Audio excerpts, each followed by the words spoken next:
because in Florida, it is against the law to mislead and to misrepresent, particularly when you're talking about the efficacy of a drug. We see just recently, Florida got $3.2 billion through legal action against those responsible for the opioid crisis. And so it's not like this is something that's unprecedented. So today, I'm announcing a petition with the Supreme Court of Florida to impanel a statewide grand jury to investigate any and all wrongdoing in Florida with respect to COVID-19 vaccines. And we anticipate that we will get the approval for that. That will be something that will be impaneled, most likely in the Tampa Bay area, and that will come with legal processes that will be able to get more information and to bring legal accountability for those who committed misconduct. The scientists clapping in the background were precious. God bless Ron Desantis. Keep playing offense. We're going to discuss that as well as some grassroots playing offense. We've got Silver Wolf, the state director for COS Action in New York, who's going to tell us a story of a small win that we had against the post office that refused to fly Old Glory and the MIA POW flag as mandated by law. Let's just say once Silver was on the case, those flags are flying. Ready? Let's play offense.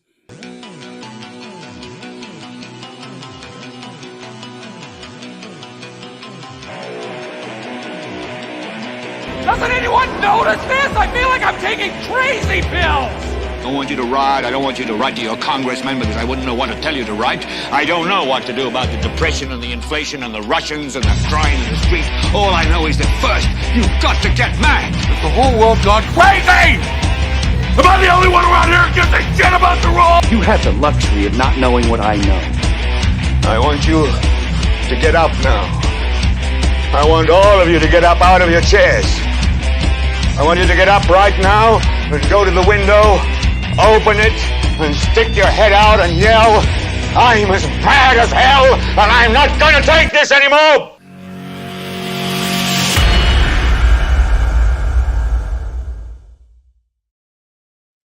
Welcome to another edition of Wednesday Night Live. Appreciate your being here. We have a good one tonight. Coming up on the broadcast, we will have Silver Wolf, the state director for COS in New York, Convention of States Action in New York. She's got an amazing story to tell that I was turned on to about a local post office in New York where they were refusing to fly the American flag, which, if you are not aware, is mandatory. It is illegal for a post office to not fly the American flag and the MIA POW flags as well. So she's going to be on in just a few to cover that story with us and go over some convention of states with respect to New York and possibly some other areas as well. A lot of good things happening in convention of states coming up. However, I do want to start this off. Right now, Silver's in a meeting, so she's in a convention of states meeting. So that is why she is not on to lead off the show. As soon as she gets out of that meeting, she will be jumping on, and I will bring her in. Until then, I do want to talk about this Governor DeSantis move. So he's called upon the grand jury in Florida to investigate really all things COVID vaccine. So some people are saying, well, what does that mean? It's very vague. And I think it was designed to be vague. What they're looking for and what you saw, and I can actually give you another look at just this piece. I saved a clip of just the piece. DeSantis is actually in this press conference, if you want to call it that. What DeSantis is doing is behind him, that massive video screen wall are all varieties of scientists and medical professionals. I don't know if they're limited to just Florida, but there certainly are a lot of them. And what struck me about his announcement the most was their reaction. And because these are all of the scientific voices who have been silenced. These are all the people who tried to step up and say different things, whatever it is that they had to offer. Things that they found, problems that they found, issues that they found, concerns, could have been on anything. I mean, I try and think of the things that medical professionals were silenced on media from saying. Hydrochloroquine was a big one. I know I even had I used a clip from America's First or America's Frontline Doctors. I used a clip from them in a video at some point and got banned for a week. This was long after the incident they got shut out from the media. So you look at the reaction, though. I want to show you this. Look at them clapping when he makes the formal announcement of calling the grand jury. Watch them clap in the background. We anticipate that we will get the approval for that. That will be something that will be impaneled, most likely in the Tampa Bay area, and that will come with legal processes that will be able to get more information. So they're all clapping in the background, and like that should tell. I mean, you look at this scenario, and I don't know what's going to come of it, right? I don't know what the grand jury will find, but I know that there's stuff to be found, right? So in different parts of that press conference, DeSantis brings up different pieces, of just the ridiculous stuff, right? And I got a feeling a lot of that is going to be what the focus of the grand jury is, and a lot of medical professionals who went out and said things that were absolutely untrue, or there was no scientific way for them to know were true. Like, I'm hoping that what this comes down to is that you're going to get, it's almost like Revenge of the Real Scientist, right? Where, all of the voices that are out there that have been silenced for the political messaging behind mandates and everything else, and I remember seeing one piece back when they were trying to justify the mandates, and they were asking for scientific evidence, and there were emails transversing that were saying, I need scientific evidence. Like they didn't already have it on hand. Like it was like they decided to do the mandates and then went to find the science behind why the mandates were okay. And in the end, there's only so much of this you can pan off to things like, well, it was a fluid situation. It was, it was an emergency. We were all nervous. So, DeSantis, in true DeSantis fashion, really, really did come through, I think, again, with trying to give voice to those that don't have it. And to those that are being, you can't, when they have put together a scientific panel, it's going to be difficult, for political scientists, as I call them, to sit there and start, like, these people are being legitimized by the state of Florida. So the idea that they're going to delegitimize them because they disagree with whatever CDC findings were, or if maybe it's NIH or whoever it is, that they come up with something, to argue against, or say, this was not misinformation. This caused, this caused death. This was not, it's going to come down a lot, I think, to what was considered misinformation at the time, and what later became valid information. And I think there was quite a bit of stuff that was like that. I mean, today, right, you look at everyone's so-called, not just on COVID, but on everything. Like, the conspiracy theorist today is the left's term for those who can predict the future accurately. I mean, that's what it's coming down to. Like, the things between the WEF and all of this different, the food crisis, energy crisis, inflation crisis, or the economic crisis, all of this stuff, right? It was all easy to see coming, because there were people who were telling you these things were coming, and those very people use this crisis, the pandemic crisis, as an opportunity, a self-proclaimed opportunity, and to go ahead and reset everything that we know to be true. And so, this was their, whether they created the virus or not, we know that it was started in a lab at this point, right? Which was another thing that was labeled misinformation. Epic Times, all over that. April 2020 came out with a full breakdown analysis of why it was lab created. And so all of this has gone on, and DeSantis is just sitting here saying, look, I need to get to I need these scientists to have a voice, right? I need the scientist that doesn't work for the government or a public university, or in some way be funded by them, to have a voice. I need people that have no pressure, that there's no pressure at all for them to give an opinion.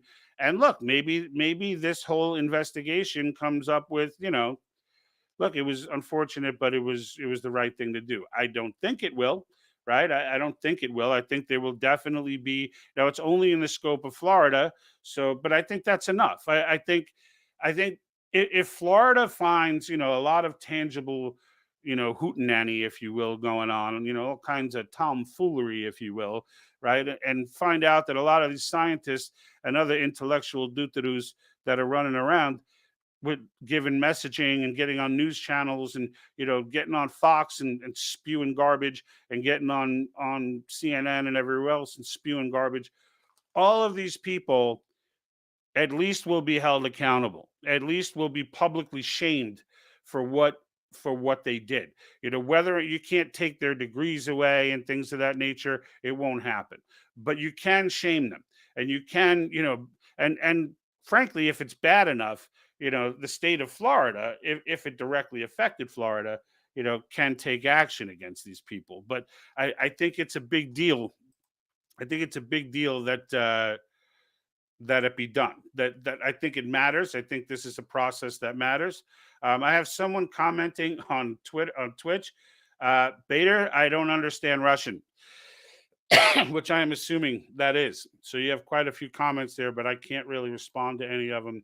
I don't have a translator feature in here, so we'll have to let those go. But welcome from the. I'm guessing it's Russian. I don't. You know what? I don't even want to guess because that could be wrong. I see a phi in one of these, so maybe it's Greek. I don't know. I don't know. So we'll see. If anyone knows what language that is, you can let me know. But I don't have a translator to get. There's too many comments for me to try and go through. But getting back to DeSantis, I guess the significance to me was all about those scientists, right?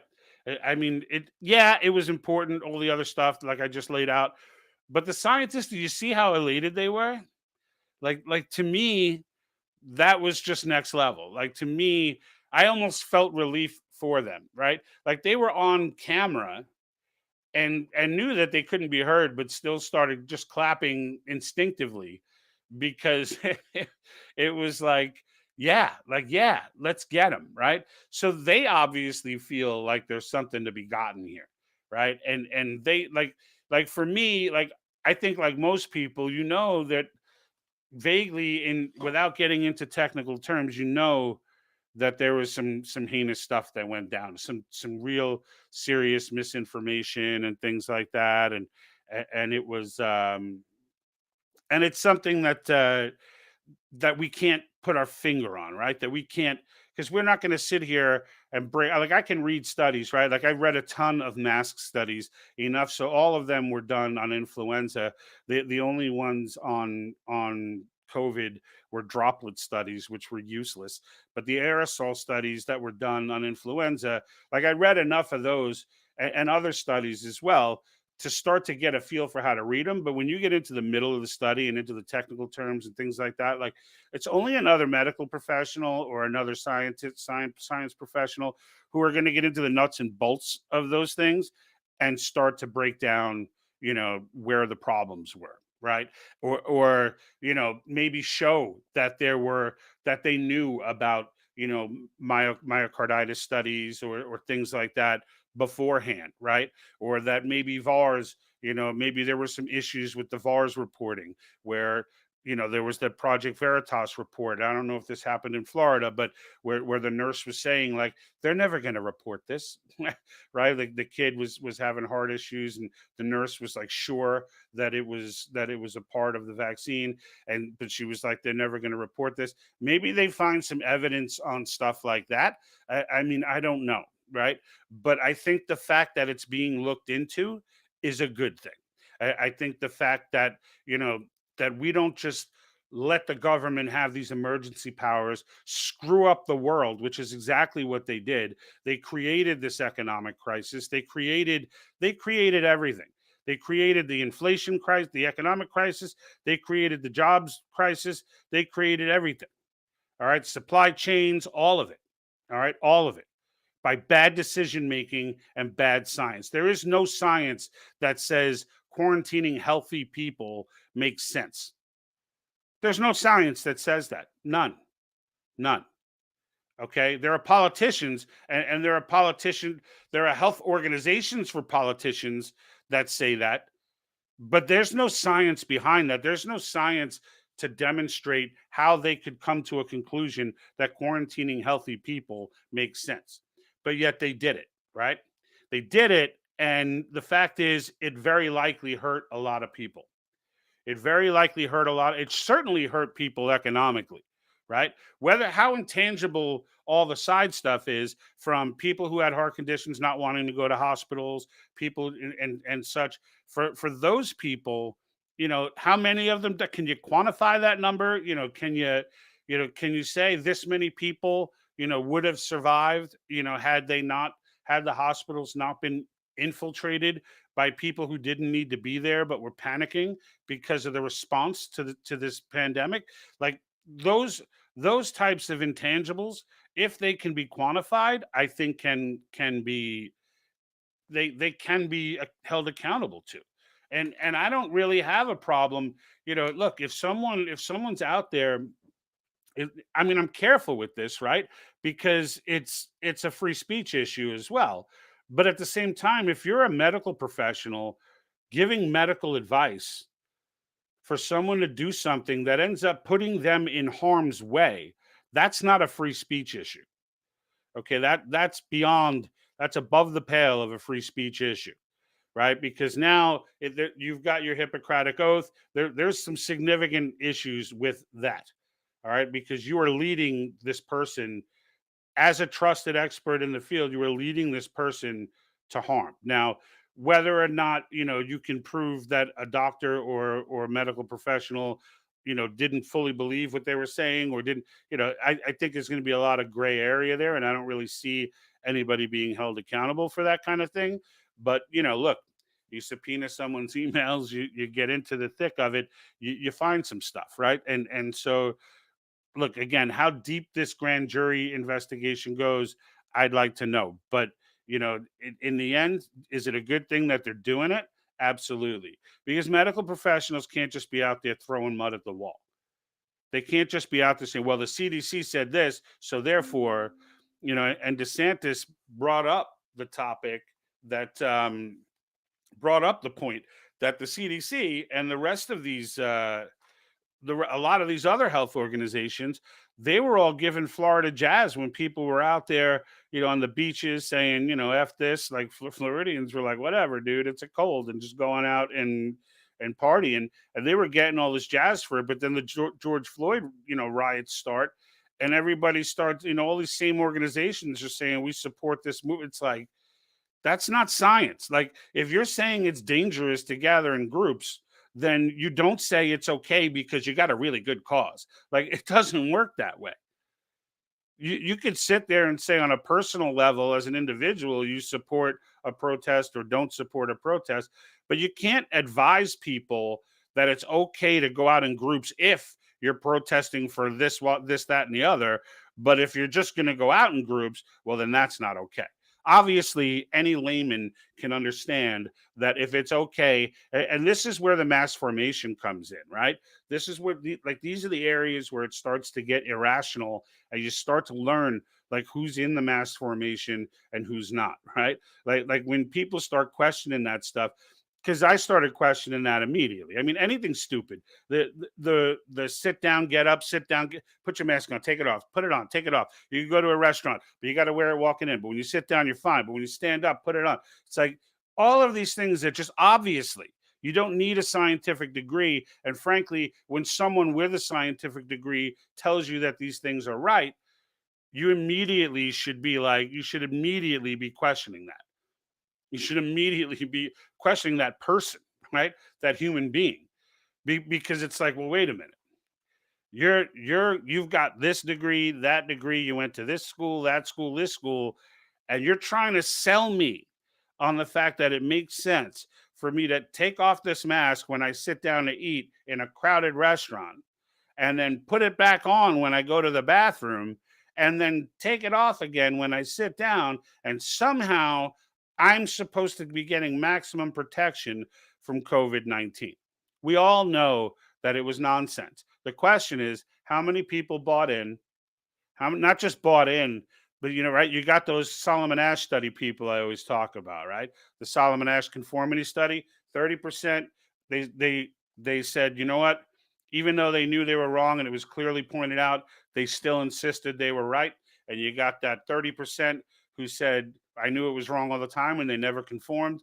And then you got that 40% in the middle who were like, yeah, we knew it was wrong, but we just went along because we don't want to make waves. Excuse me, I've been sick this weekend. So those 40%, as I always say, are the freaking problem. They're the problem, right? And hopefully, something comes of this investigation to wake up that 40% as to why it's not okay to just go along to get along. Like why you have to call out BS when you see it. Because if you don't call out the BS, then what you're doing is you're making the 30% who see it as BS and are not afraid to call it out, you're making them look like the crazy ones. And you're making the 30% who insist that they're right, even though everyone knows they're wrong, you're making them look like the righteous ones. All right. And so you don't get to just not choosing not to decide is still a choice, right? Like you can't just sit neutral when something really stupid is unfolding right in front of your face. Like you have to take action on that. You have to take action. And it's the same. What's crazy is the same 30, 30, and 40. That's what Dr. Mateus Desmond lays out pretty much for the mass formation. And it's not, once you understand these things, it starts to make a ton of sense why people buy into such nonsense. The more irrational that the things get, the more they get into it. And hopefully, if there are, that was an enormous panel of scientists behind Ron Desantis. If you could get a panel like that to turn around and be like, to come together. I don't know that they're the ones that'll actually be doing the investigation, but I know they'll be heard throughout it, right? I know that people will now be listening to them, at least in the state of Florida. They may not be allowed still to speak on YouTube and Facebook and those types of places, but they're going to be heard. And so that's, that matters. And excuse me 1 second. I'm just trying to make sure Silverwolf is not texting me for any issues she might have getting on. I'm going to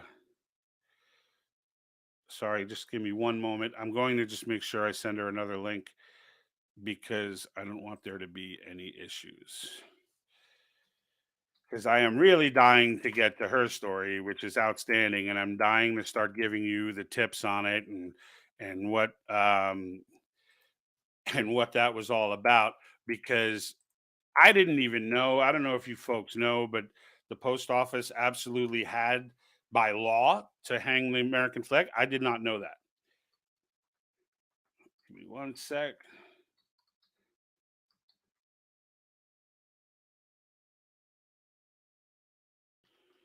All right. So I will let her continue in her meeting and then get on. So I'd like to hear your comments as far as, so no, did I miss Silver? No, you did not miss Silver, Michael. I am waiting for her to jump on. She is on a call, so I guess you might have been on that call too. Mike Arnold is the Convention of States Director in Massachusetts. So welcome aboard, Mike. I haven't seen her jump on yet, but I know it's getting right around the time where she said she would probably be off her call. So I am looking. I just sent her another link just in case. But as soon as she jumps on, I will bring her on. But I've been talking about this DeSantis move with the with the grand jury investigation into the COVID vaccines. So, and I heard a response from Fauci today, and I got to tell you, I don't know why people are still interviewing Fauci. Like I don't understand like how people see this guy as anything but poison. I don't see it. I don't care what you believe as far as vaccines and whatever else. This guy has been lying through his teeth from day one about a multitude of issues, and the most egregious is the gain of function research. I mean, the fact that he would be on record saying that he feels that gain of function is worth the risk is insane to me. Obama saw them doing this because there was a leak at the CDC, and he saw them doing this, and he was like, "Oh hell no, stop that immediately."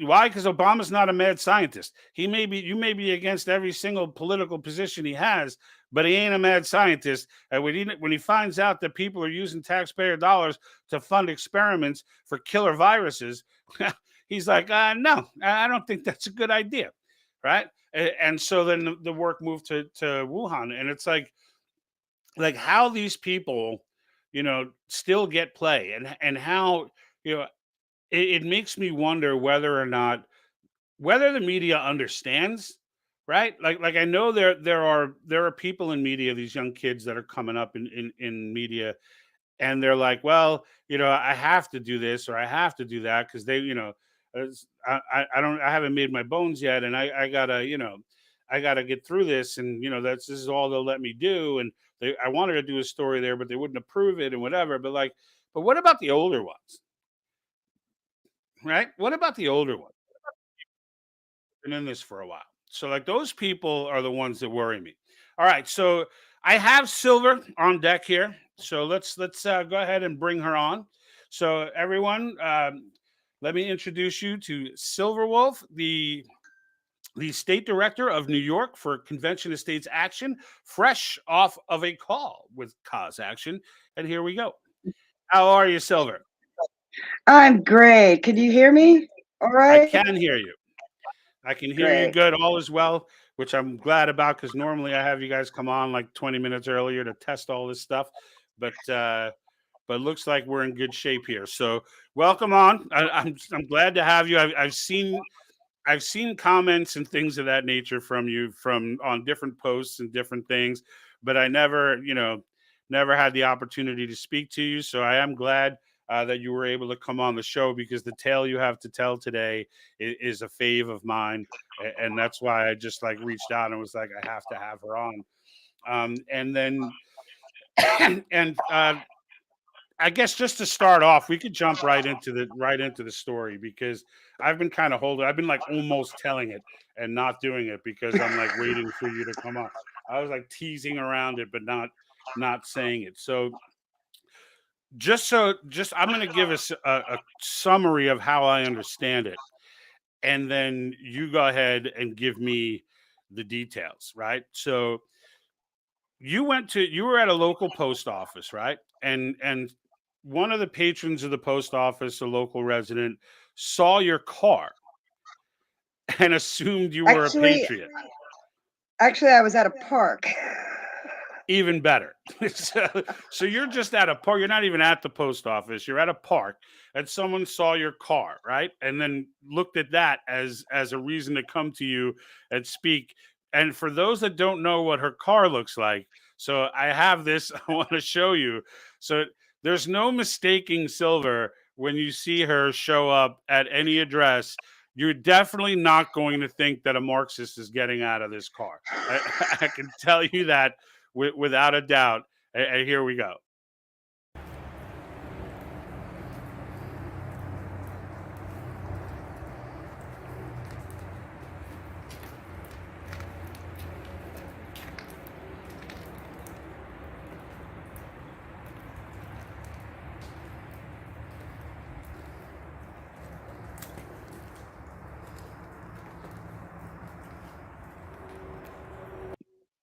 All right. So I think you hit just about every single possible Americana slogan that could possibly be done in one vehicle, and just a driving advertisement of how awesome America is.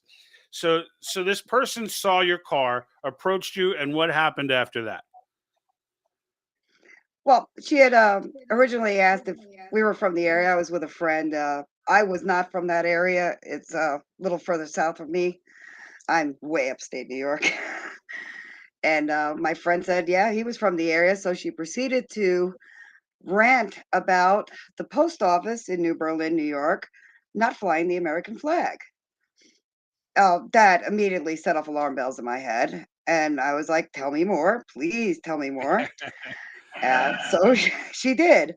She said she had offered them a flag. She had gone in there and spoke to them. They said, well, the postmaster of this post office will not fly the flag. It offends her.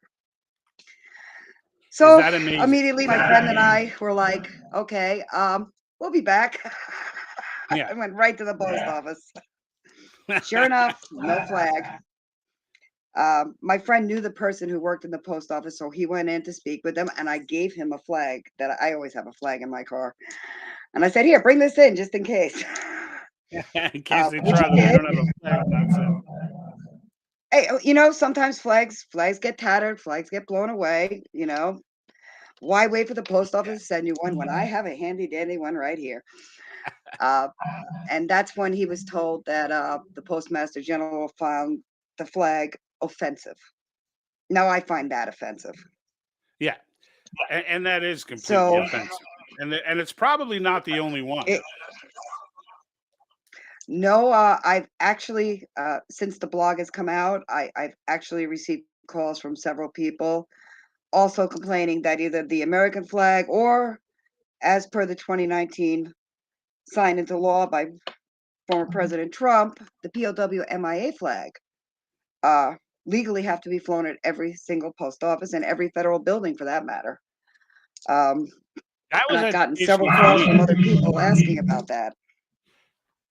Silver, I think we've got some feedback on your end. I think I don't know if it's auto muting or Let me try a headset. yeah, that might be.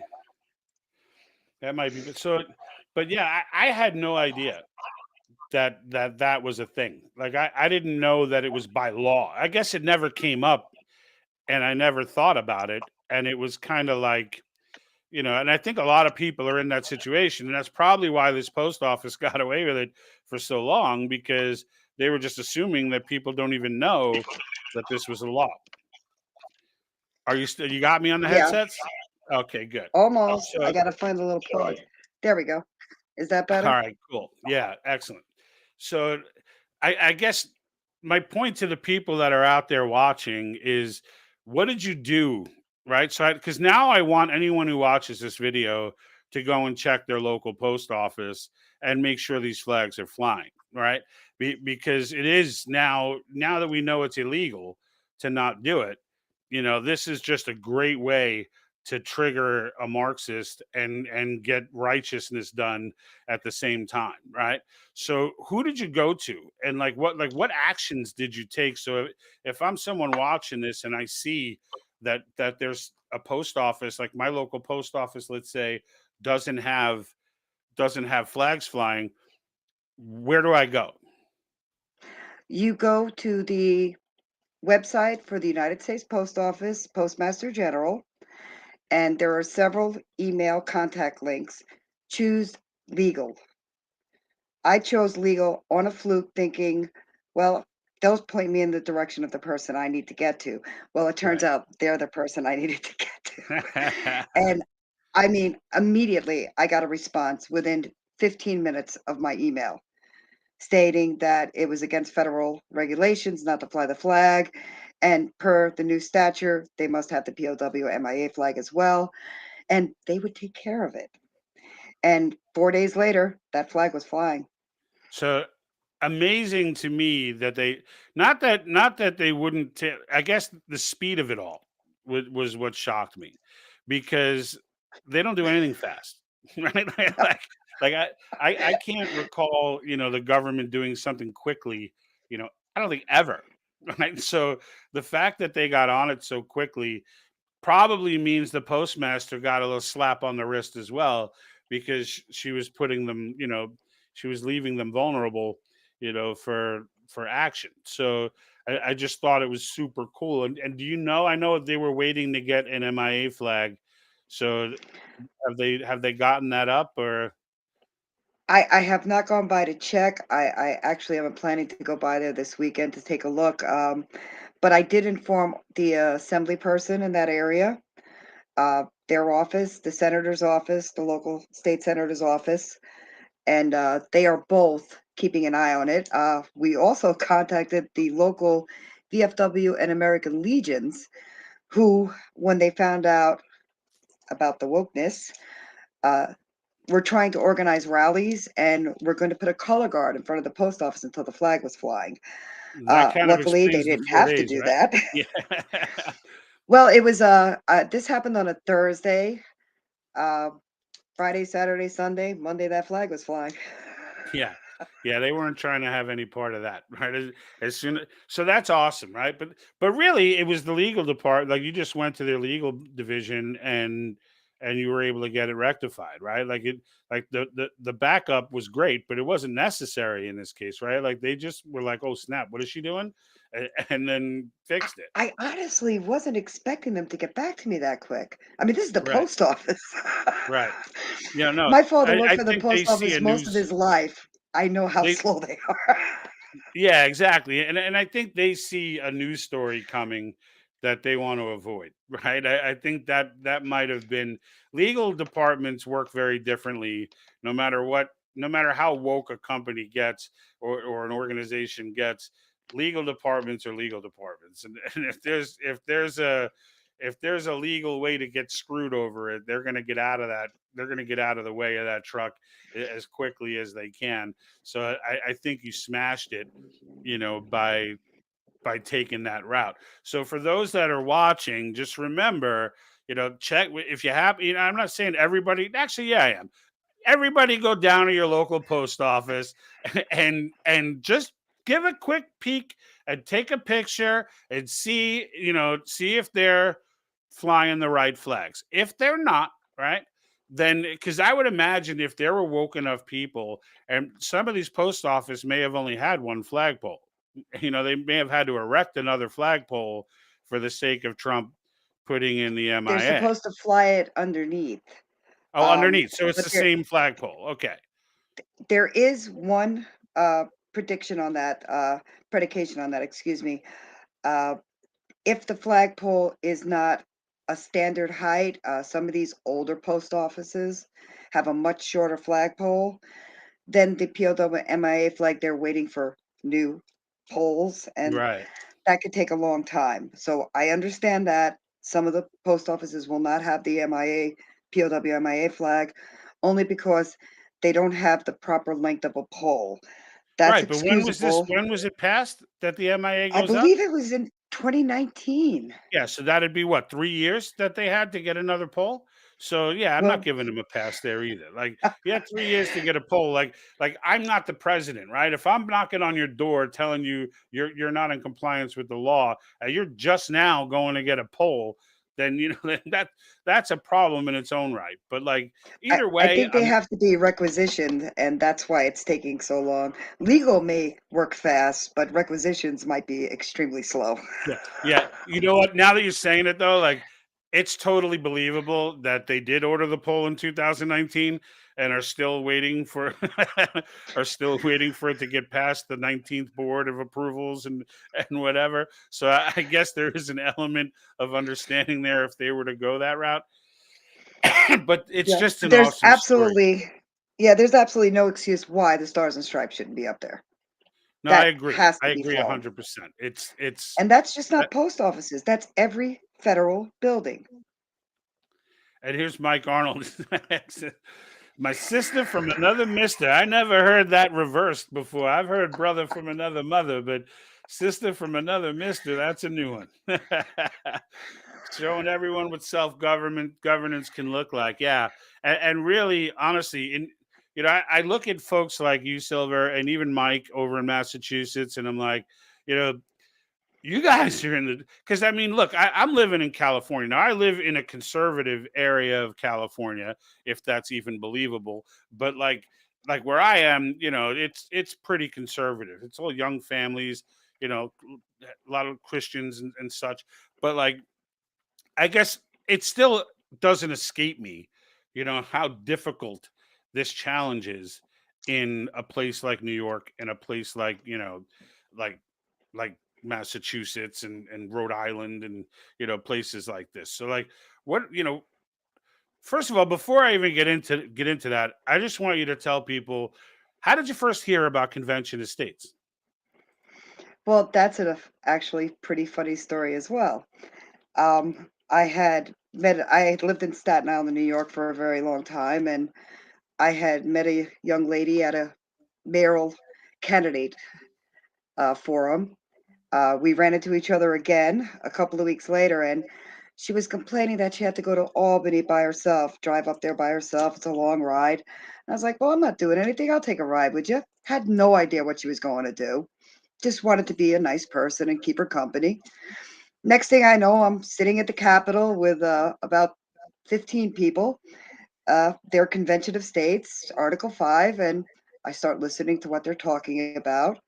And I'm like, wow, that makes a lot of sense. Why didn't you tell me about this earlier? Yeah.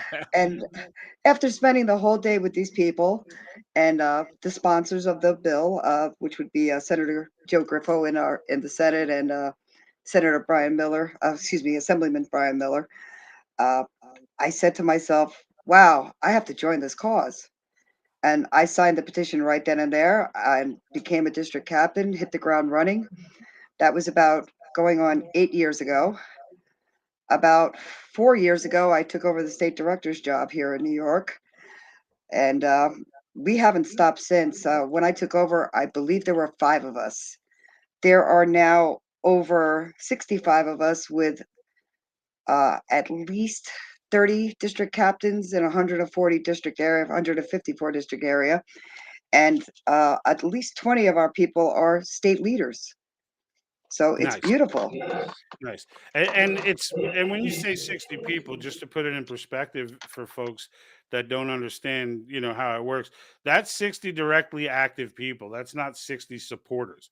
So that's 60 people. It's kind of, think of it like having a headquarter office with 60 people in it. Like those are 60 people that are taking action day in, day out, like are really fully engaged, with the process. So like, and in a place like New York, let's just say you put them all in a building, you'd need a lot of office space for 60 people. So, and the fact that that's growing, right? Because New York, New Oh, York yes. just had some big turnover, right? I know we were talking about some, even not only there are some people who say Long Island is the reason why Republicans have the House right now on the federal level, but on the local level, you guys had made an impact there as well, right?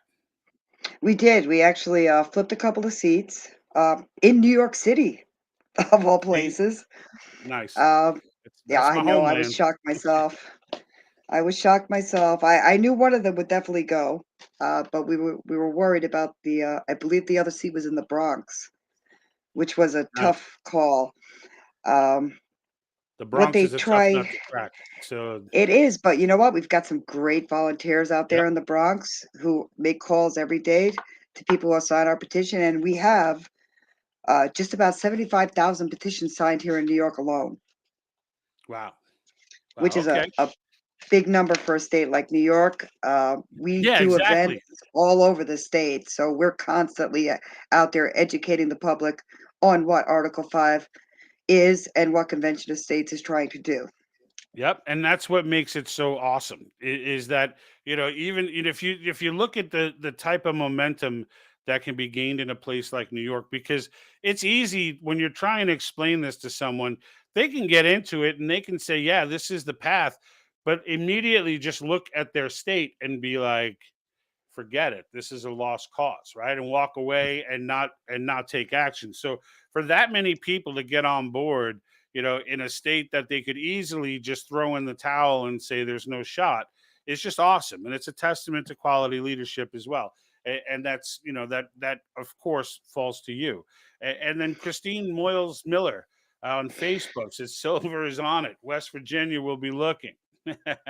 so so they're rooting for you, right? And West Virginia, for those that don't know, joined last year, right? So they were one of the 4 that came across the finish line last year. And we've got, Rita Peters had just put out an email. I believe it said there were 43 state legislators coming up in the next couple of months. and that's a lot of action. So like for those that if you're not following the channel now, know we are going to be covering all of the I get on anytime I see a win with COS. There's a video going out, a live event, a hoorah, confetti, the whole nine. So definitely, get ready for January and February, because I have a feeling those are going to be very busy months. And with a little bit of prayer for our Christian folks out there, we use a prayer for what do we got? How many weeks of Pennsylvania left before the before the year ends? They'd have to do it tomorrow. So I think we're literally. going to see at least 4 or 5 states pass within the first 3 to 4 months of 2023. Yeah, and which would be similar to 2022, right? So and hopefully, at some and I'm thinking with this next bunch that passed, there's going to I think that's going to be I've been waiting for this threshold, I guess. It's like a piece of fishing wire sitting across, probably 22 or 23, where once we get across it, you don't see it coming, but boom, the media is going to start the full frontal assault. And that's when you're going to start. That's when Convention of States is going to become a household name and attempt to become a household name in a bad way, because the media is going to be coming after us like nobody's business, because they're going to realize, all right, they're almost there. And there's nothing scarier to a Marxist than these three topics of term limits, and that's for all federal officials, right? That's not for just the elected ones, right? We've got deep state in No, there, that creepy guy with ABC the little earpiece. agencies, everybody. Yeah, everybody. Yeah, the guy who walks up to the committee with the black budget and slides the paper, and they just sign it even though it's all redacted, and he takes it back away and walks out of the room. No one ever knows his name. Him too. All of them. It's going to be great. Then you got fiscal restraints, right? No Marxist is in love with fiscal restraints. A balanced budget amendment pretty much puts an end to the Great Reset. If they have to balance the budget, they can't utilize modern monetary theory, which means they cannot finance anything, any of this universal basic income or other crazy doo-doo nonsense that these intellectuals are coming out with. And then you got government overreach, right? These three are huge. They're huge. And I don't know about you, but I feel like the precedent is even bigger. What do you think? Well, when it comes to government overreach, I really want to clarify something on that. The states have powers. Unfortunately, a lot of people don't realize that the states used to have a lot more powers than we have today.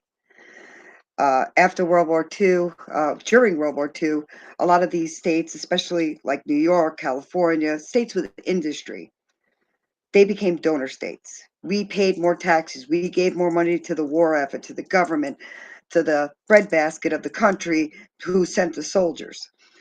When World War II ended, that never stopped. And at this point of time, there are budgets in states that are dictated by the federal government. 68% of our budget in New York State is dictated by this federal government, telling us where to put our money. That Yep. has to stop. The And states that's a need to big play in the decide where their education money too. goes. Yeah. Yeah. A lot of that And is peanuts, right? For the education. Oh, well, we'll give you 10 million for education. And they're like, oh, I could get 10 million for the state for education. Yeah. All you have to do is make sure that this list of books is in every library. Right. And it's like they're all the child porn books and all the other garbage that we're finding out now. It's crazy. But you're right. You're absolutely right. So I wanna embarrass you a little here by popping some no, pictures. It's not embarrass you. They're actually pretty cool. They're actually pretty cool pictures. But just to for those that were because there may be some of those J quote unquote BS people out there who are still buying into their BS and getting into all this runaway convention nonsense. Pennsylvania folks probably got a few watching right now, worried about the Second Amendment. So she's not worried about the Second Amendment, and she's a state director, right? So so just to give that to you, she's been at this for a while, and I've seen it's 8 years now, yeah, going right? on 8 years.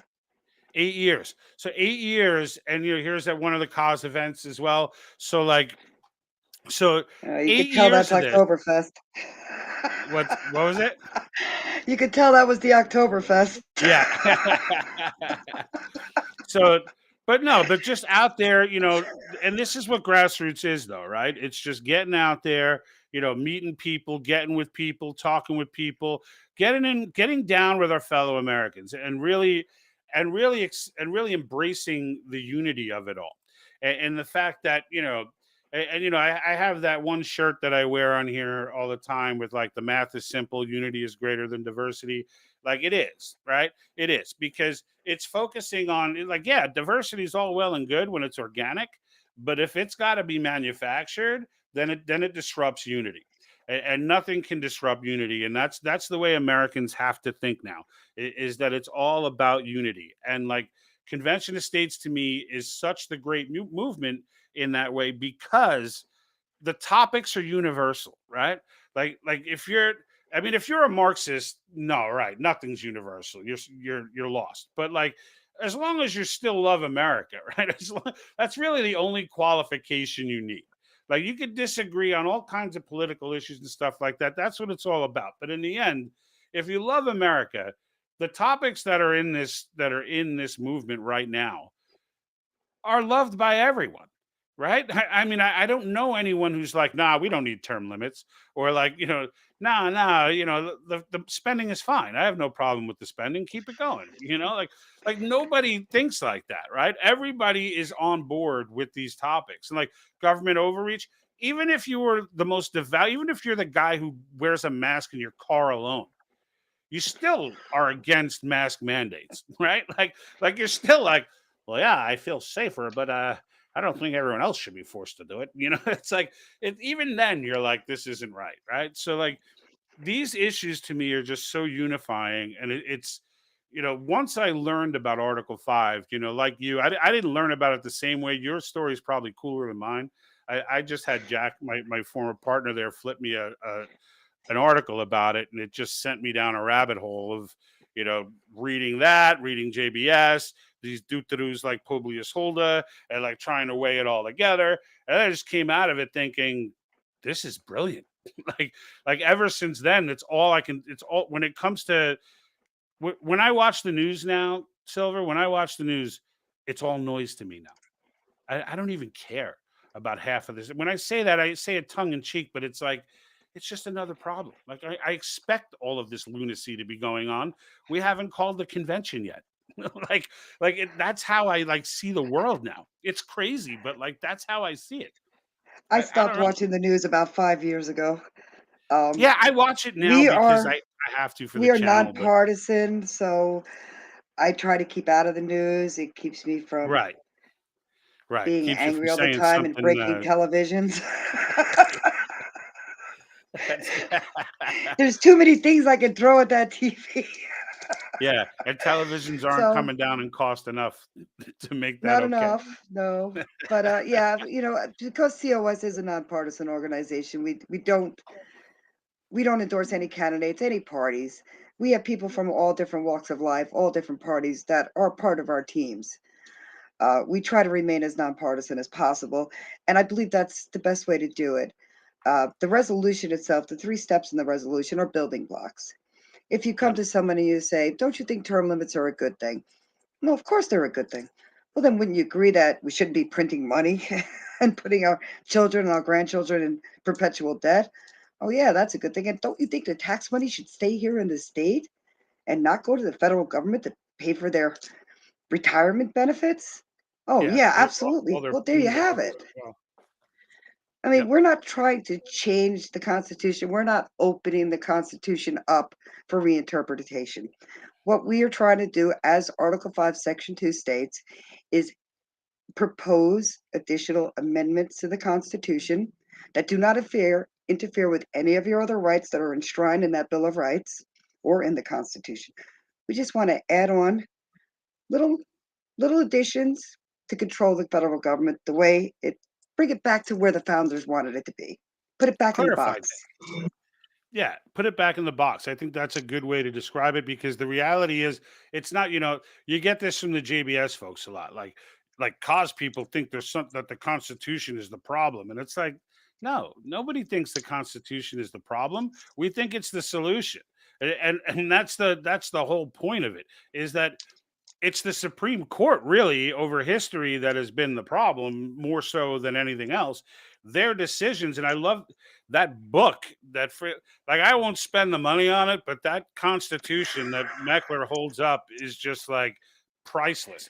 It's if you haven't seen it, folks, it's like a 3,000 page monstrosity, literally binded with the name, the Constitution of the United States on the side, on the binding. And it's basically the same thing as your pocket constitution, but polluted with every Supreme Court decision like ever made. It's just an absolute monstrosity, but that's what our government works off of. Like that's, and if you don't believe me, go and read. Since this channel started, I've gotten into reading SCOTUS decisions, and like, because now when one breaks, I want to hear what each justice really thought, and because that you'll find when you do it, just because something passed 5-4 doesn't mean all five passed it for the same reason. Like you'll find things in their stuff, but one thing that you seem to find consistently, which sort of disturbs me, is they almost never reference the Constitution. They always reference previous court cases. And so if there's any doubt in your mind that they're not working off the principle of that pocket Constitution that you carry around, let that be it, because there are very few of them. Gorsuch has done it. There's a few of them. Clarence Thomas has done it, but you'll be surprised. Even some of the conservatives. I haven't read every opinion they've ever had, so I don't want to say they've never done it. But at the same Be time, doing that for a while. yeah. And while precedent does matter, it's not like it doesn't matter. As they showed with the abortion case, like legally and constitutionally is different than politically. And like, and there's, everyone knew when that abortion law passed that it wasn't really something the Supreme Court should have been dealing with in the first place. But it passed and it went through. And polluted decisions like that, though, are much bigger. There are some more impactful ones down the line, in particularly the Commerce Clause. I mean, the way they've bastardized the Commerce Clause has changed the way America operates. Like, you wouldn't even recognize America if the federal government's ability to mess with states was limited to where it really should be. Those are the kind of things we can tweak, all right, and clarify, really, not even tweak, just clarify with straighter language to let the Supreme, that's the only way to overturn a Supreme Court decision, is through constitutional amendment. There's no other way to do it. There's no other way to do it. And that's what this is. It's to take all of those small bad decisions that they've made that have gotten us to the fiscal hole that we're in now and fix them. And fix them in one shot, right? That takes, what are we at, this 10 years now? It's going 10 years now, right? Next year will be 10 years. Okay. I feel like I've been saying 9 for so long that it must have turned to 10 at this point. But like, but yeah, so 10 years this has been going on. Yeah. And so it's not a quick process, but no sweeping change process is. And the beauty for most Americans now is you guys have done most of the work, right? You guys we're introducing people to it now. And we're like, hey, the good news is we're more than halfway there already, because COS Action's been on this since 2013. 14. You like it? Yeah. Like, and that's really a big, because people, when they hear 19 states are on board, they're like, what? How do I not know that 19 states are? It's like a shocker. It's not reported. Right? No, it's not reported, right? And why would they want to report something like that? Exactly. That's why small channels like this matter, though, because that is how the word gets out, right? This is how we get how we get what we need out there, right? I think that's the biggest play to it. So they've named the bills now they've named the resolutions for New York. I know you had given. Well, we've had the resolution for several years now. In mid-January, when the new session starts, the bill numbers will change. Right. That's why since the Assembly and the Senate are no longer in session, we don't have these bills active, but It was in the Senate Finance Committee, Bill number J1646, and in the House Judiciary Committee, it was Bill C00504. Those numbers will change next year. We are pushing to get, hopefully, into different committees. These are probably the two toughest committees you could possibly be in to get anything passed. Doesn't have to Yeah, be a can you COS explain that? resolution, So, like, anything. the whole committee thing, right? I don't think a lot of people understand, the committee piece. I've become pretty adept at it now that I've been following this for long enough. But like, Rita Peters is like my tutor, and she doesn't even know it. I like wait for her to explain to me how a state operates. But like, just give a quick explanation of how the whole committee piece works, and like how what steps you got to get through. Well, what happens is that when the legislative session begins every year, the people in the Assembly and the people in the Senate who are sponsoring resolutions or bills will submit them.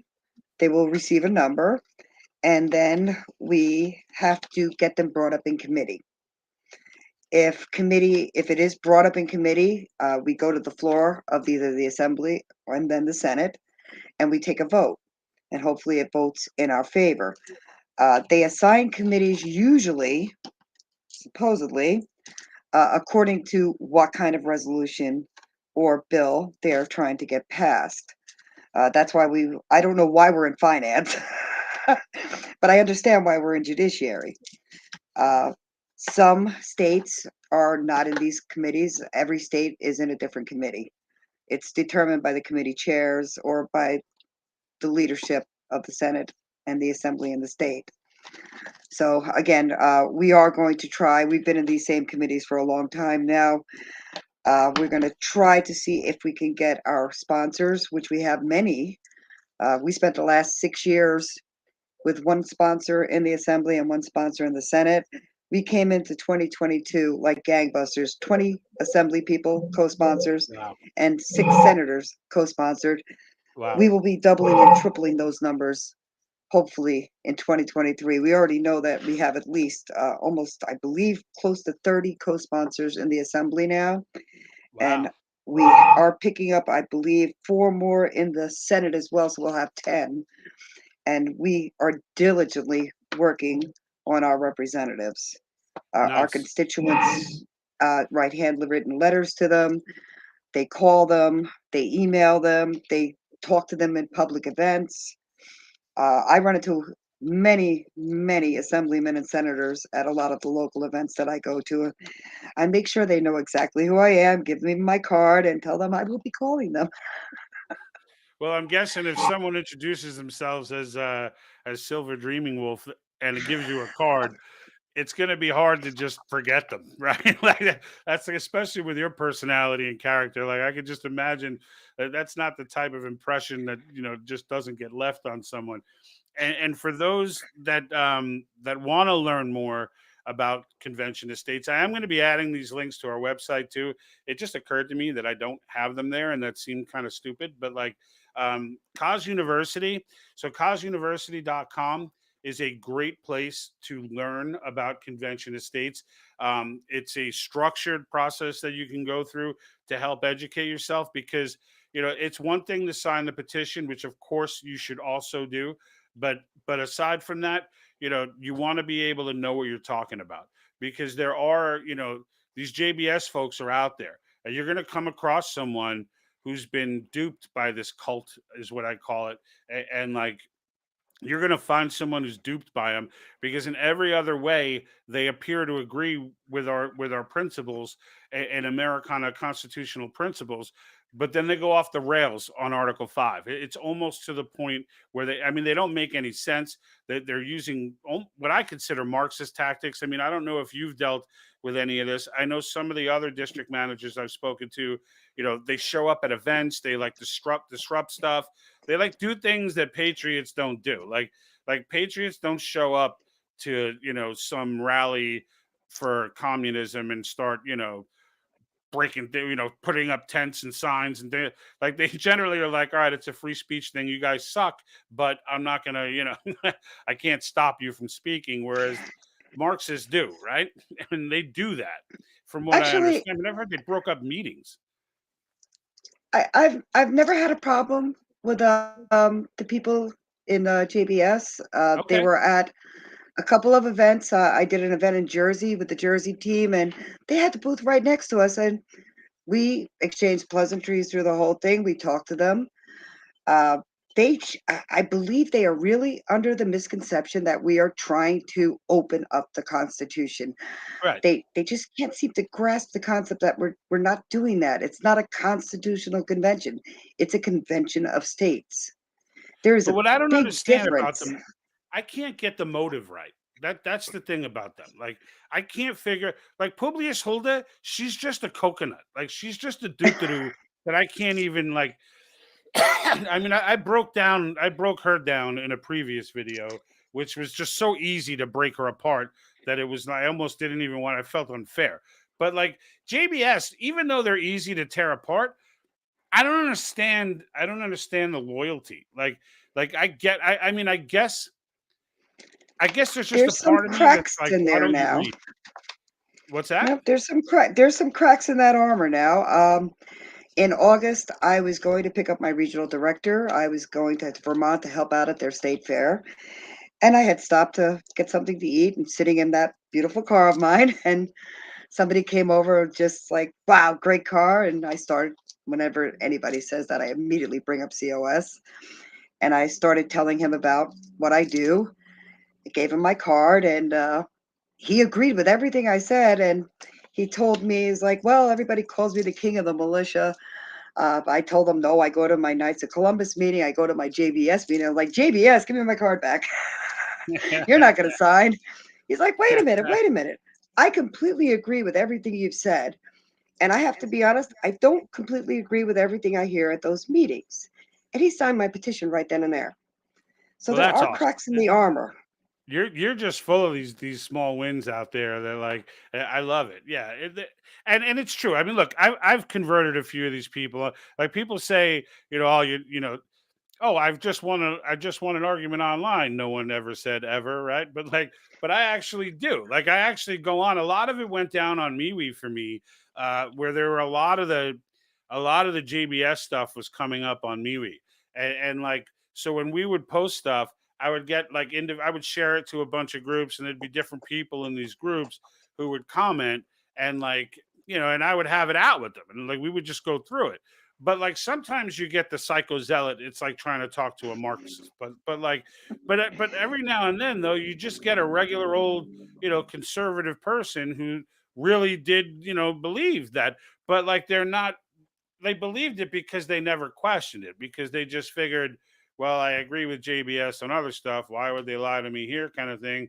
I just lazily kind of believed it. But like when you break down for them, one of the big things I think for the JBS folks is when you know that they're speaking on behalf of JBS, even though it's not formally on behalf, but when you know in advance, just on their argument that they're speaking JBS, talking points, they get stunned by that. They get a little bit like, yeah, I am a part of JBS. How did you know that? Like and it's because there's certain talk tracks, right, where you just know you're talking to a JBS person, and like that alone starts to open their mind to listen to the rest of what you have to say, and you can start to reach them. The good thing is they're not Marxist, right? So like at least I don't know. Maybe the leadership, maybe this is like a big coup. That's like they're just under the guise of a anything to stop Article 5 sort of thing. But I mean the people following are not Marxist. These people are good, most of them anyway. Good, patriotic people who love the Constitution in every other way. They've just been terribly misled when it comes to this particular part of the Constitution, and it's Well, the unfortunate, but gentleman I had spoken to, again, this is why I say I think they're really under a misconception. The gentleman I had spoken to had really believed, truly believed that we were doing a constitutional convention, opening up the Constitution for reinterpretation and rewriting. And that couldn't be further from the truth. We have absolutely in no way, shape, or form do we want to open up the Constitution. We just want yep, to add amendments to reign in the federal government. that's what they preach, though, right? Like that's the core. I mean, let's face it; it's one argument, right? It's a runaway convention. That's it. It all comes down to that, which is why, like Scalia, and I play the quote all the time. I always have it on standby in case I got to pull it out, of him saying, I just want to see it done once. He's like, I just want to see it done. He's like, I don't much care what it's done for. He's like, and later he said, obviously you want it done on something useful, but he's like, I don't much care what it's done for. He's like, I just want to see it done so we can get the procedure intact. We can get how it works. And he's like, and going forward, he's like, we'll know that we have this weapon in our arsenal. And he's like, and from that moment on, the government, he's like, the president, the Congress, and the Supreme Court will behave a lot better. And he's absolutely right. Like, once this gets done once, and that's kind of my big thing about it, is as big as the three topics are, it's really, I don't want to say it doesn't matter what gets ratified and what doesn't, but if the process makes it all the way through, and we get what we get, and it is what it is, whether we're ecstatic or we wish we had more, it's been done now. You know what I mean? So now it's not like all the people, it's not like all the grassroots just disappear and fade away. Like, it's like, like rapture doesn't start the day after, right? Like, we still got to live in this world. So it's like, these people are out there. If we want to address another issue that the government's completely ignoring and is hurting the country, now we can threaten to do it with some bite. Like, now we can turn around and be like, hey, I understand what the problem is here, but you guys have not done anything to fix this in the last, there's a true adult in the room, I guess. And it just changes the relationship between government and the people forever, right? I mean, people forget that the federal government is the child of the states, right? It's been running around playing ball in the house and breaking vases and going crazy and doing all kinds of stuff. It's time for mom and pop to come home and start laying down the smackdown. And really, to me, that's what Article 5 is. It's the people stepping back in the room and being like, hold on. Like, I don't know what we created here, but it's apparently a monster. And it needs to be chained up and put back in the basement. Like, that's it. So that's why I pray for its success. So Sebastian Porcena on Facebook is at a convention. We can propose an amendment to give state legislators the freedom to override Supreme Court decisions with supermajority overrides. Yeah, look, we can propose amendments, right? I try not to go too deep down the rabbit hole of what kind of amendments we can propose, because I could think of all kinds. One of my favorites, and what's crazy is Mark Meckler actually mentioned this, so then it got me all excited because I didn't think anybody else was thinking it but me, was the single subject amendment. And like, when I heard him say that, I was like, oh yeah, like, people are talking about that too. Like, that's good. That's good. Which is basically just, if they write a bill, one topic, that's it. No, this is a veterans bill, and then you put all kinds of garbage on the bottom that the other side can't agree with, and you never intended to help a veteran in the beginning. You just wanted to be able to say the other side didn't vote for a veterans bill, or worse yet, it does go through because the other side feels pressure to pass the veterans bill, and then we get all this garbage that comes with it, and it's like all that just needs to end. You want to, right? You want to make a veterans bill, then there better be nothing in that bill than what there is about a veteran. And I would take it further and be like, look, no legislation can be more than 10 pages and number 8 font. Like, just be like, if they can govern they can handwrite the entire freaking guidelines for the entire nation on parchment paper on a few pages. You don't need 1,600 pages to like make a dog walking license or whatever. Like, it's so crazy how they write this legislation. It's like, it needs to be in simple layman's terms, and none of this. Well, what about this scenario? What about that scenario? What about this Well, the scenario? Constitution has gotten so convoluted with the Supreme Court decisions that our Congress people and our senators are not writing these laws. The lawyers are. Right. And they have to have it in such speech. And politicians don't that even it can't, read them. Oh, absolutely not. Nobody read the Obamacare bill. Nobody read that. Nobody read it. They even said, Nancy Pelosi said famously, well, you'll have to pass it to see what's in it. Like, who does that? Like, clearly, whatever, like the person who's writing it, I have this like I see them as like that dude with the mustache that coils up, like that's like just sitting there like Good old we'll Dick put this into Dastardly, page yeah. 1659, section 17,000. They'll never know it's there. Like, come on. It's creepy at best. MTB says, Silver, greetings from your former team member, Michael Beck. Bye. So keep up the great Actually, work, sister. Sebastian was one of mine too. There you go. So all your peeps are coming out for you today. They're all making sure that they leave the can. Look, that's the testament to good leadership, right? They're not going to let you go on somebody's podcast and not be there to support you, right? Like they'll be like, "Who is this guy, George? And is he all right? Let me They go better treat investigate Silver him." right. Yeah, they probably went through my channel and like looked through all the videos. Like, all right, let me just check. This guy seems all right, I think. All right. Yeah, it's okay. We could just watch now and comment, guys. We're good, But that's awesome. Well, it's funny you were mentioning Mark because Mark was actually just on our state call. I just spoke to him about half an hour ago, and he awarded 2 challenge coins to 2 of our team members. It's the highest reward you can get from Convention of States for just doing every job possible within our organization. So we were really proud to have him on our call. That's awesome. And on the link I have on the bottom here, guys, Convention of States Action. As a matter of fact, I'm going to let me just give me. Yeah, when are you second going to volunteer? What's that? When are you going to I volunteer? show up. It wasn't long ago. I mean, I have volunteered to what I'm invited to. I was invited to a letter writing party. We all went and we wrote handwritten letters and sent them out and whatnot to our local legislators. So I do show up when it's look, it's California. It's not. I know you'd be like, well, it's New York, but like I don't have a Silver here, right? So like, but You've got a Kim. Kim is great. I don't know Kim. See what I mean? Look, here I am with a channel, right?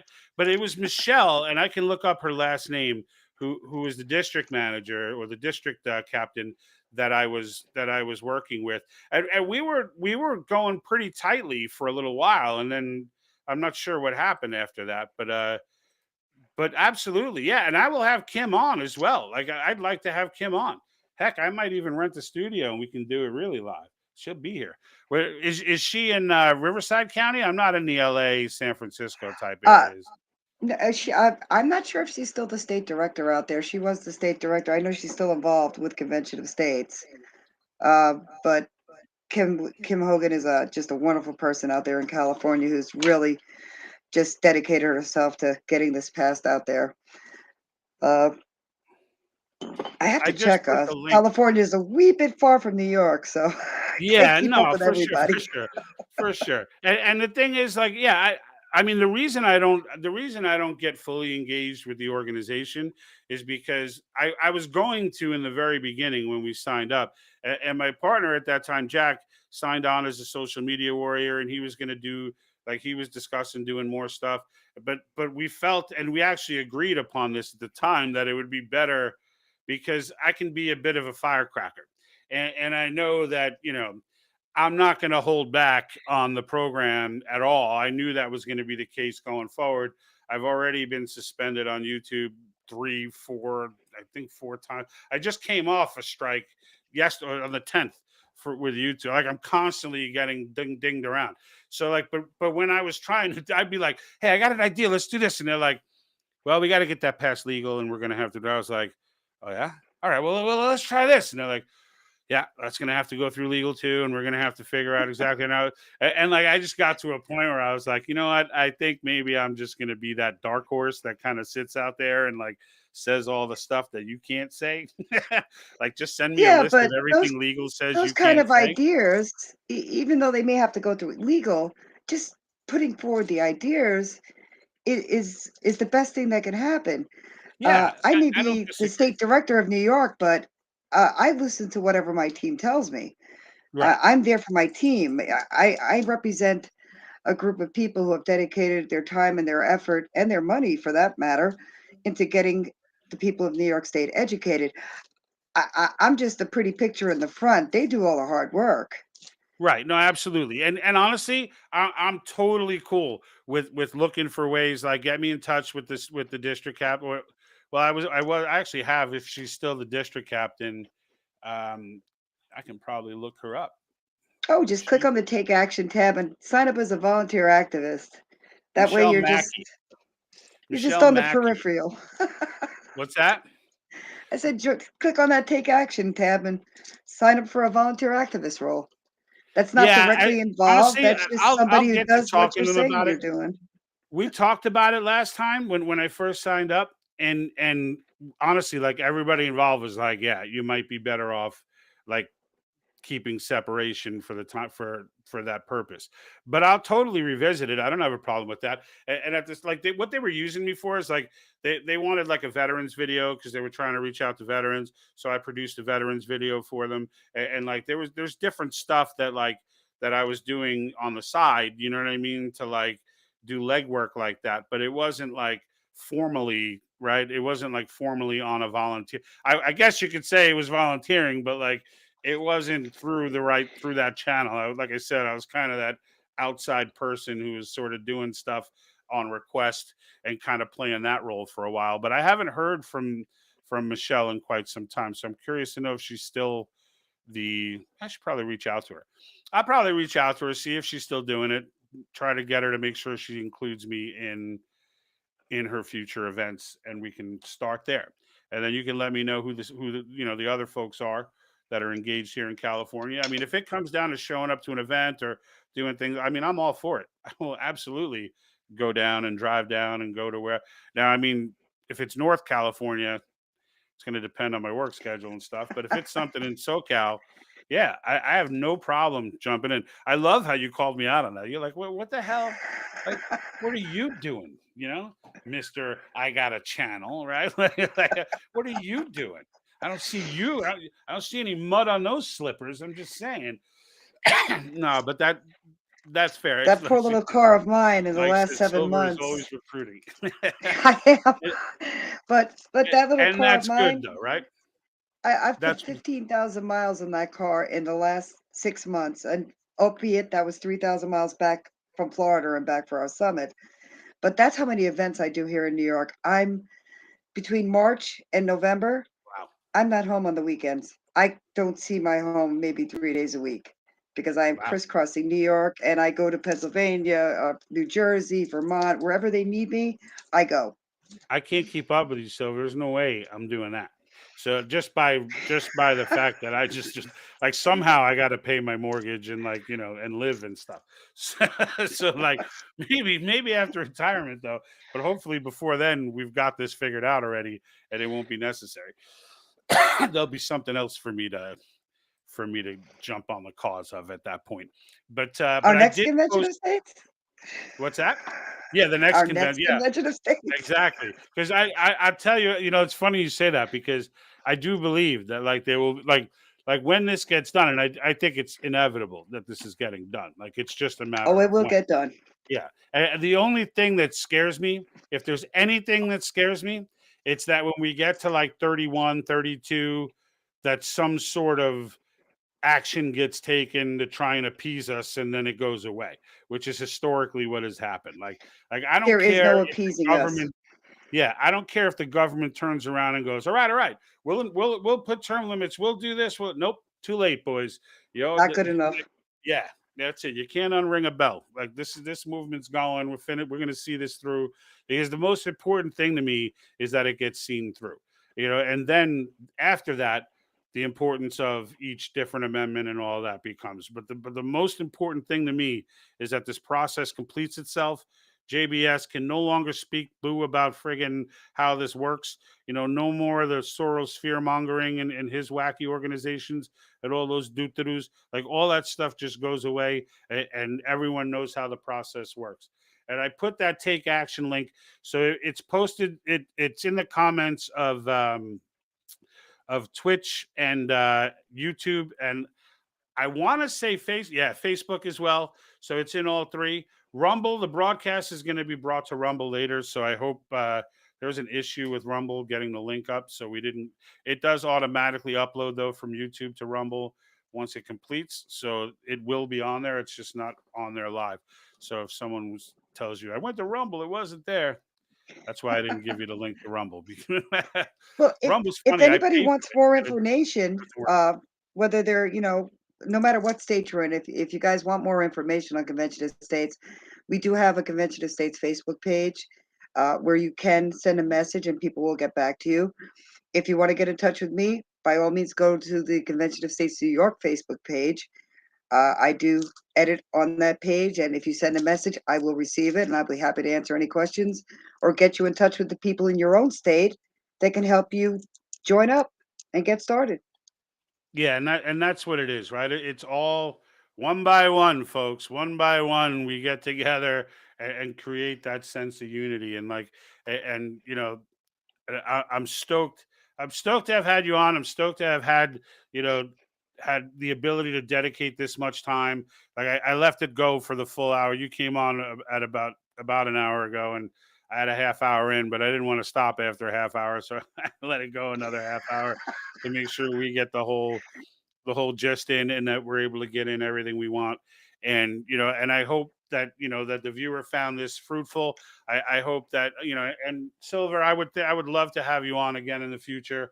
um like I said, if we can get other directors from COS or anybody from COS, I am more than happy to dedicate an hour of the platform to jump on and talk about it. I'm guessing we're going to have a lot to talk about in the next coming months, in the next 2 months or so. So I am very much looking forward to that, because I think that momentum matters. I think when it gets to 25 or so, 24, 25, and the media starts raining down, and people start seeing how much, the media hates us, then people will start going, they must be good. And then start listening. And then, and we can start and, getting moving people. I feel like the people are going to come in droves once the media starts attacking.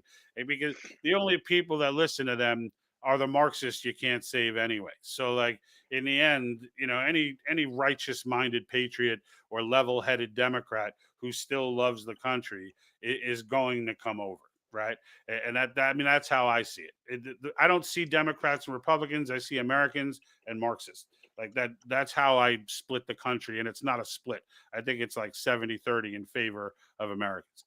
And, the Marxists will just have to let them live their lives with men giving birth to children, and all the other crazy 69 genders, and whatever else it is that they're swearing is true.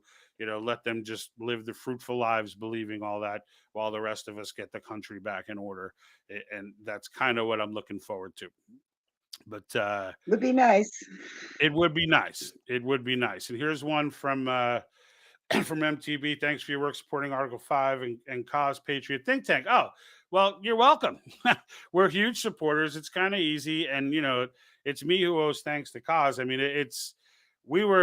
our channel really did not start out as an Article 5 channel. It became one when I learned about COS. Like we started out, you probably still find some of these links on our website where like Jack and I were just trying to get people to understand how to look things up and how to look for real information, how to understand where to find a bill, how to quickly look, some tactics on quickly looking up. So if you see someone reporting this bill's going to do this and it says this, how you can just quickly find that bill, Control F, look for what they're saying it says, realize it's BS, that sort of thing. And then, not breaking stories, but investigating them. Like we did a whole piece on Newt Gingrich getting shut down by Fox for saying that the DAs were all funded by Soros, which we now know is true. But we did our second episode, was breaking it all down. We had all the links, everything. And then I learned about COS. And then it was like slowly but surely, the more I learned, the more videos came out on it, and then it just got to a point where I was like, what the hell are we doing, dude? Let's just make this about COS and move on. And so now like 80% of the, I mean, even the Great Reset, kind of like everything I do, I tie back to COS. Like everything I put out there, very few things that COS can't fix. So like, in the end, I'm like that father in My Big Fat Greek Wedding, where everything ties back to Greece, right? Like, like I kind of do that with COS. Like I just kind of well, yes, But if we get this, then this will change, which will then cause this to change, which then makes Klaus Schwab go bankrupt. See, we win, cause wins, sign the petition. Like, yeah, it's like, Well, you know, if everybody goes to the conventionofstates.com website, we do have a pocket guide that you can download that explains everything that we're trying to do. It's just a download. You can look up any information that you like there. yeah, absolutely. And I'm going to update our own website with those links for the volunteer one. I don't know how the hell, like I'm sitting here telling people, like, once you go to the sign, once you click the sign petition button, you'll see a box for volunteer. But like, I didn't even realize there was a separate link just to volunteer. Like I There's thought a it was tab all a on the part of the top. sign up. No, it makes Yeah, sense, because what if you sign once up you and you sign didn't up, volunteer? there'll be a little tab that says take action, or you could just go directly to the take action. Yep. So that was educational for me. So awesome. And, on that note, look, Silver, like I said, I am stoked that you've been on. I always enjoy having cause people on. I find you to be fascinating people, all of you. And the fact that I know that there are people like you out there who are just, who are all about it, right? Who are just trying everything. We're firing. What was it, Steve Ducey, who said, if you're going to go down, make sure you fire every single bullet the Constitution has. And so, like, you guys are firing those bullets. And the nation really owes the cause organization, a debt of gratitude, and will so. Look, 250 years from now, I say this all the time. So you especially, when they're taking pictures, you're in a ton of pictures. When they're coming up and they're looking to take photos, like, make sure they get your good side. Like, make sure that you nail it, right? This side? Because however you want to be seen 250 years from now in some kid's textbook, like, that's the way you should look when they're taking these photos, because that's how I always joke like that. I'm like, look, to all my cause peeps, like, if COS Action comes around taking photos, you better be ready. Yeah, think textbook, think kids are learning this stuff, because it's going to be one of those things that goes down in history, for another 200 years before the Marxists figure out another way to try and do another rebirth. It's like, this one's going to last for a while. I'm like, so make yourself textbook ready. Always leave the house textbook ready when you're going to a cause event, because you never know which photos the historians are going to pick to be like, these were the original grassroots people. And you being around for a year, it's like you're in there. You're in there. Sadly, I know which pictures they'll choose of me. Yeah, that Second Amendment flag is going right up front and center. That's going to be on the cover of the textbook. I figured it would always be the one with me and Pete, not We the People tattoos. That too, yeah. I couldn't get that on because it was too small. It was getting all fuzzy when I tried to. I'm so sorry.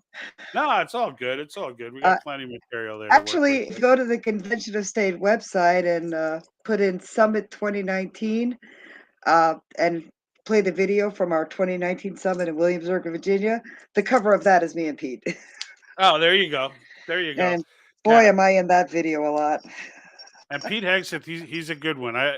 He's one of the few gems over at Fox that that I've appreciated over the years. We used him once in one of our videos when he covered the when no one else on Fox was covering it, when they were doing the what was it, that the Department of Defense had put out like a 60-day moratorium or 60-day like suspension. It was like investigating military soldiers.